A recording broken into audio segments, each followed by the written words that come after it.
Assalamualaikum warahmatullahi wabarakatuh.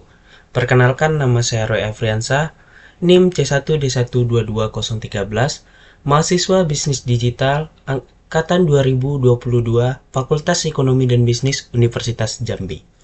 Baik, di sini saya akan mempresentasikan hasil tugas saya mengenai Cyber Security Management. Baik, untuk mempersingkat waktu, langsung saja masuk ke soal yang pertama.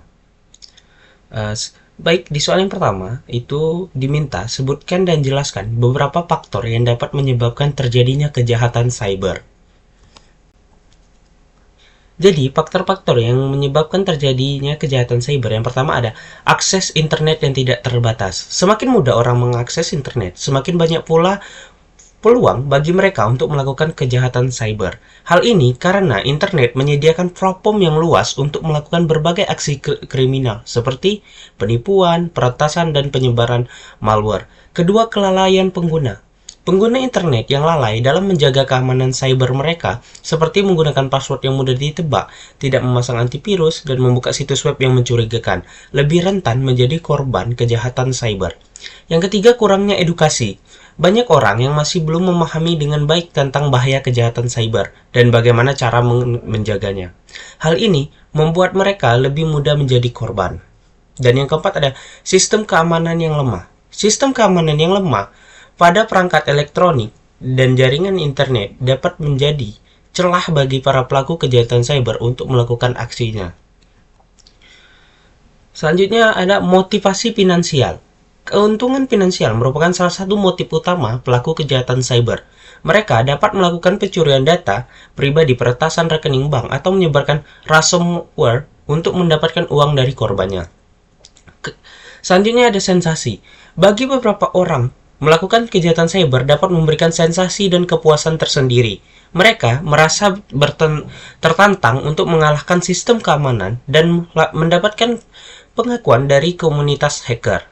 Selanjutnya, balas dendam. Kejahatan cyber juga dapat dilakukan sebagai bentuk balas dendam. Pelaku mungkin merasa dendam terhadap seseorang dan ingin mencelakakannya dengan cara melakukan peretasan atau menyebarkan informasi yang salah. Yang terakhir ada gangguan mental. Dalam beberapa kasus, kejahatan cyber dilakukan oleh orang yang memiliki gangguan mental. Mereka yang mungkin tidak menyadari konsekuensi dari tindakan mereka dan tidak dapat mengendalikan dorongan untuk melakukan kejahatan. Lanjut ke soal berikutnya, itu jelaskan berbagai strategi yang dapat digunakan untuk mencegah kejahatan cyber. Strategi pencegahan kejahatan cyber. Yang pertama, kita bisa meningkatkan edukasi dan kesadaran masyarakat. Dengan cara edukasi publik tentang pentingnya keamanan cyber melalui berbagai program dan kampanye. Meningkatkan literasi digital masyarakat agar lebih memahami tentang bahaya dan modus operasi kejahatan cyber. Yang terakhir, memberikan pelatihan tentang cara menggunakan internet dan perangkat elektronik dengan aman. Selanjutnya, memperkuat sistem keamanan. Meningkatkan keamanan sistem informasi dan jaringan organisasi dan lembaga pemerintah. Kedua, menggunakan perangkat lunak keamanan yang terpercaya dan selalu memperbaruinya. Selanjutnya, itu menerapkan protokol keamanan yang kuat untuk melindungi data dan informasi yang sensitif. Selanjutnya, penegakan hukum yang tegas. Menindak tegas para pelaku kejahatan cyber dengan memberikan hukuman yang setimpal, meningkatkan kapasitas aparat penegak hukum dan dalam menangani kasus-kasus kejahatan cyber, membangun kerjasama internasional untuk memerangi kejahatan cyber lintas batas. Yang terakhir, meningkatkan kerjasama antar stakeholder dengan cara meningkatkan kerjasama antar lembaga, pemerintah, sektor swasta, dan masyarakat sipil dalam memerangi kejahatan cyber. Berbagai informasi dan pengetahuan tentang ancaman cyber terbaru. Mengembangkan teknologi dan solusi keamanan yang inovatif. Soal selanjutnya itu jelaskan tantangan dalam menerapkan strategi pencegahan kejahatan cyber. Tantangan dalam menerapkan strategi pencegahan kejahatan cyber. Yang pertama ada kecepatan evolusi ancaman cyber. Ancaman cyber terus berkembang dengan pesat dan semakin canggih. Para pelaku kejahatan cyber selalu mencari cara baru untuk mengelabui sistem keamanan dan menyerang korban. Hal ini membuat sulit bagi individu dan organisasi untuk selalu selangkah lebih maju dan memperbarui strategi pencegahan mereka. Kedua, kurangnya kesadaran dan edukasi. Masih banyak orang yang belum memahami dengan baik tentang bahaya kejahatan cyber dan bagaimana cara menjaganya. Hal ini membuat mereka lebih rentan menjadi korban.